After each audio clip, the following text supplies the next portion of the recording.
Timothy Zurongwe ndiwe nakupasi Josiah Karimu Fimbi reverse pass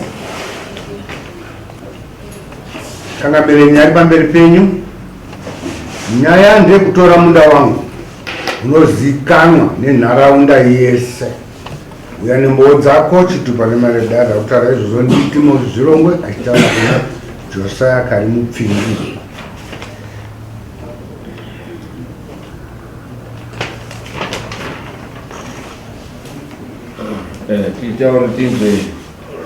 Timothy, I'm sorry, not Shangamit. Shandakaita, ndakaenda kunana Chendambu, ishe Chendambu nemasabu. Wakagara murise kwa Chendambu. Ndoba ndandinope kugara, ndoba ndakuwa. Ndoba ndawaka ipapo. Ndagara kudaro, ndoba vazoya wakakumbwa chiti nzvimbo yangu. Wakapuwa na ishe na sabu. Na sabu. Sabu gani? Kwa Chendambu. Sabu Chendambu. Okay.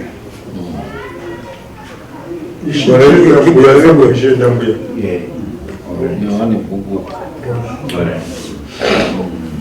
Ane buku rao rauchia. Mato kurelibi. Ane makore matatu. 29. 1 years uchigara. Nakato waka. Ndakawaka. Josiah akauya rini achiti Anogara Chingowe. kutanga 2019 kutanga 2019 ndapedza kuwaka kitchen. Engouya endaisauya kwandiri. Aenda kunokomana vanenge vari pamusha ipapo. Ovavhiringidza vamwe vachotosvika pakubva. Pamwe pacho anosvika zvekuma 11-12 unokapa mawindo. Pamwe pacho akatotsemura rimwe windo racho. Kutaurwa iyo Josiah mambo kuti nini ndakaenda ndikapuhwa naishe nasabu kuti wakapa ndokubva ndawaka. Then mushure meuke kuti ngenda waka kitchen wakazonyuka wakuva uchiti nzvimbo ndeyako. Ndo nhauya ari kutaura. Zvakaitika pandiri ini ndakaona zviri zvidhina 200 zvaiswa mumunda medu. Ndobva ndabvunza inini kuna sabu wakati handisi kuzviziva zvakaitwa kwa Changamire. Ndobva ndaenda kuna Changamire kwa ishe wakati inini handipo vanhu vekugara anoziva nezveizvozvo ndi sabu. Ndakabva ndashaya kuti ndobatsirika sei ipapo. Zvazodaro inini ndobva ndachiti rekai ndinyatsonzwisise kwa Changamire zvasabhuku wati ina handipo vanhu pekugara. Akanzi shamwari wasungwa, ndobva wandisunga. Takukuendesa kuheadland. Ndakati zvakanaka. Ndobva ndatumira vanhu inenda kudaidzwa ndiri ndega. Ndobva ndatumira vanhu kumba endai munondizisira vabereki kuti ndaita sei ndasungwa wanditsvagirawo chinodziya. Ndobva pauya ana mai vangu ipapo. Vakati kana wasungwa uchisungirwa munda watinoziva isusu ngovereka nawatorwa munda hazviiti. Tochitoenda tese kuheadlands kumapurisa kwacho ikoko. Apo kuona kuti takuda kuenda kumapurisa kuheadlands paya. Ndobva ndanzi anikidze uyu dzechene uyu asungwa ndiani musunungurei. Pandasunungurwa. Ndasunungurwa kudaro. Ndakanyatsoona kuti kwachiva hapana kubatsirwa, kwasabu hapana kubatsirwa. Ndobva ndashaundoita sei. Ndikati pamwe tingatondibatsirwa ikanimbotorai ndiende ku pamwe ndinogona kubatsirika. Ndobva ndaenda kuya pana ndomhangara nyaya yangu. Kuti kuya handizivi kuti kana wakazoendawo kukoti kana asina kuenda kukoti. Asi inini zviri pachena kuti inini ndangorwirawo kuti munda wazvishuwa watakakura tichirima tichitungamira pamberi pemombe ungoerekana wangonzi mumwe munhu aipapo zvokunzi imba yake nge yatopu ndezvokunyepera ndakatotanga kutonetsa nawo zviri zvitina 200 zvinge zviri panzvimbo ndobva ndazvitora mumashure mangu waramba sabhuku waramba ndobva ndazvisendisa kwachenda kwenda kwana sabhuku ndopakatangira nyaya kuti wakati chii kuti wakangonzi anofanirwa kuuya kumhosva yakaita zvamakaitisa yakatopinda nenyaya chekukoti nyaya yacho yasati yapinda waunzwa kati handizvizivi hanzi iyo kukoti wakapinda vachiti vanoti defense hanzi wakati haizivi nyaya iyo kukoti. Right. Anopa nzvimbo ndiani kuwe kumaruzeva? Anopa nzvimbo inanikozi kuti iyana nemvumo iyoyo. Hauzivi? Anopa nzvimbo yekugara sabhuku ndomaziva zvimwe. Saka iwe uriwa kuti kana sabhuku akanga apa munhu kuti iwe waakugara iwe utaura kuti zvataurwa nasabhuku hazvisirizvo, zvataurwa naishe hazvisirizvo, waunozoda kuteerera ndiani? Hakusi kuti kudaro inini ndaona kuti inini ndiri munhu wekuti ndine mhuri, ndo munda watinorima, saka kana wakupiwa mumwe ndiri mupenyu. Saka uriwa kuti isabhuku wakandoti shuwa pari kurima, pauri kurima mundotaura kuti wopa umwe munhu ipapo pauri kurima. Zvakaitike? Ndo zvakatoitika nekuti imba yacho kuoko kwakadikoka kana iwo waripo wakatowaka padoro nemasanflower yanga aripo. Shuwa sabhuku makarimirana nasabhuku here naishe here? Because sabhuku haangandobvi ndo yekutanga kuweka kwangu kweshe kuti sabhuku angaende kuti pamunda pako obva apa umwe munhu munda iwoyo pane masanflower. Ndo zvakatoitika patori nezvidhina izvo zvakatoitika patori nezvidhina zvitoripo. Zvidhina zvani? Ndakanga kukumbira kuna sabhuku ndinoda pekuwaka inini. Sabhuku wakati aiwa ngaitiende kuna chief ngori mari yekuumbira vana vemumusha munoitwa mari. Saka wakatondokumbira sabhuku nzvimbo iyoyo? Ndinoda kubvunza kuti mumunda kana muri wakatondokumbira nzvimbo iyoyo iwe wakatomboenda unokumbira sabhuku? Aiwa ndaida kuti ndikupiwa mvumo yekuti ndipinde kuwaka nekuti taira kana wapuwa nzvimbo utazondokumbire kuwaka sei? Ini ndakarambirwa nasabhuku kazi kumafuro kwemombe akambogumisa kuri ndakarambirwa nasabhuku kuendeko uchipadawo ipapo sabhuku bva akurambira? Andirambira.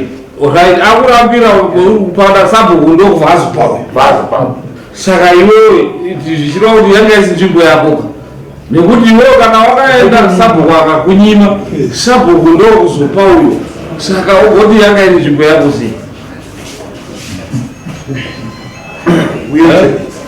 tichikutanga kutaura watanga kutaura yakuti munda uyu iwe uri kuuda kuitira vana vari kudini vari kukura, saka iwe munda unoda kubatira vana vako vachiri kukura, saka ungabve kuitira vana vako.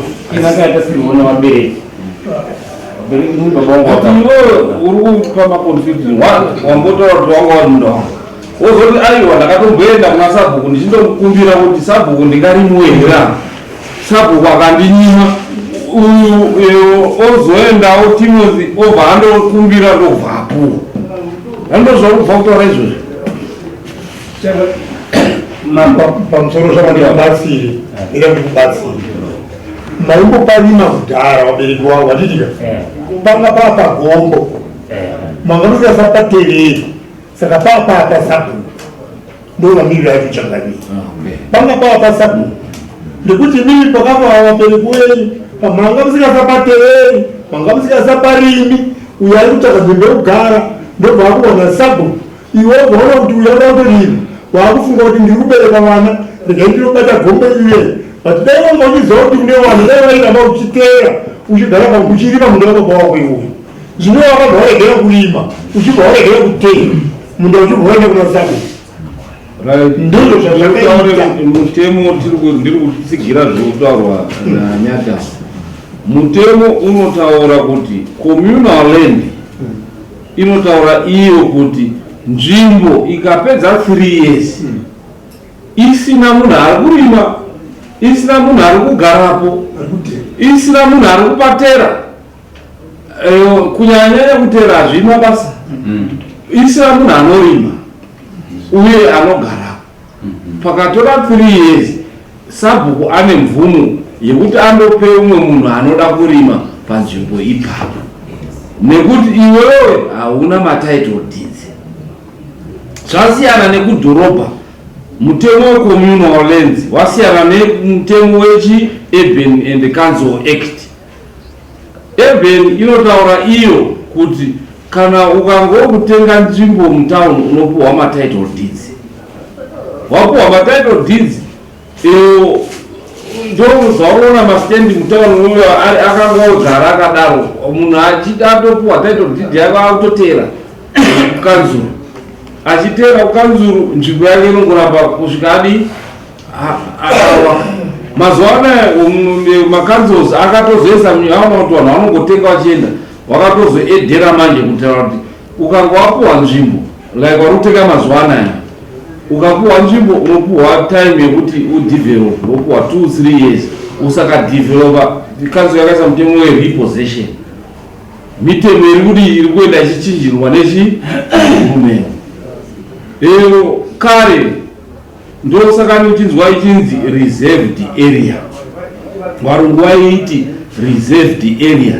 Mutemo wereserve waiti varungu ivo pavafunga ubva vavata kuti ibvai pese panapa ndakukudzinga endai kugokwe, hapana munhu aipikisa nekuti wakanga uri reserved area.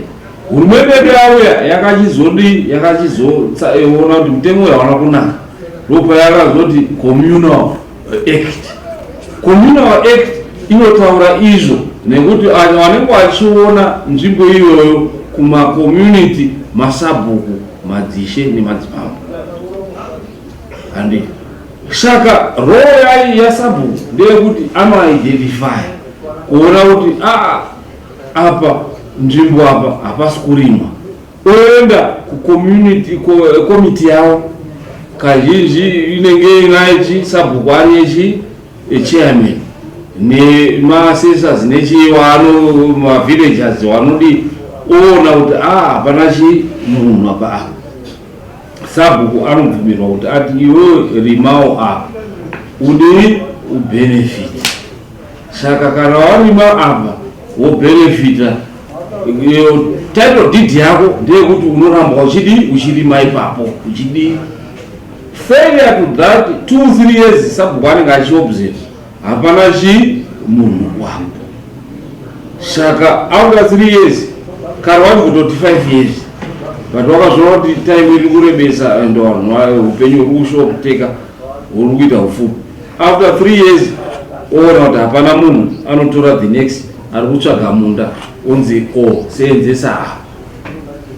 Ndo mutemo uripo.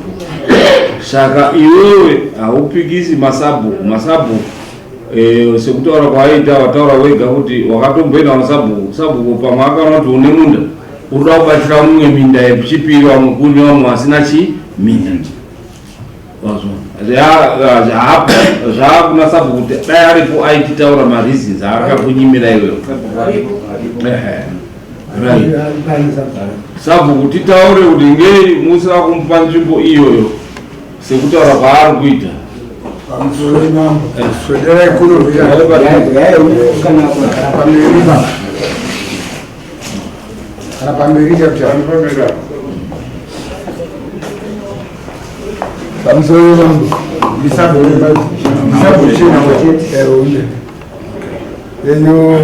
Ndikapindure pakutaura kwamaita mambo nemazishende ekuti munhu uyu atotinetsa, munhu iye takaita musanangurira kare kuti tora vana vako variko vakura zvino, kunyange wamukoma kunyange munun'una tovape pekugara kumunda ikoko. Hakunobvira kwarimwa kune 28 years, hakunobvira kwarimwa kandi nemunhu area yacho yese iyoyo, kusvikira tazoonawo kuti munhu uyu ari kutambudzika pekugara, ari munhu nomumusha akakura tichiona hatingamunyime pekugara. Ndo basa renyu iroro rekuona nzvimbo dziri vacant for more than 3 years mune ruramiro neact communal act iripo inokugaidai mimi kuti mukaona 3 years pasina munhu land iri vacant paine anoda after 3 years munopa umwe munhu achipagara ende hapana anokupikisai. Saka chisimukai henyu muende inzvimbo yako, haufaniri kuti ubve. Okay. Hapana anoringira umwe. Wakanomufumba wapuhwa semoni yakabva kwachangamiri musi weSondo. Chitatu wakasimuka wakauya pakota. Izvozvi unopuhwa judgment utaura zvakataura mambo nawo yechi Urban Act kuti inotaura kuti sabhuku naishe ndio vanoona zvecommunal land. Zvemida zvinotodzosa kulenzi lenzi wagaita kuti vanofamba sei. Pamusoro mambo ininde ndina mukoma wavo wasabhuku wanenda wanawo kunopana sikuti vamwe vachitiwa kuti vandimirire asi mafambiro akanyanyayuka zvekuti awanhu vakatoita zvekutotengeserana inini wachindisisairira kunze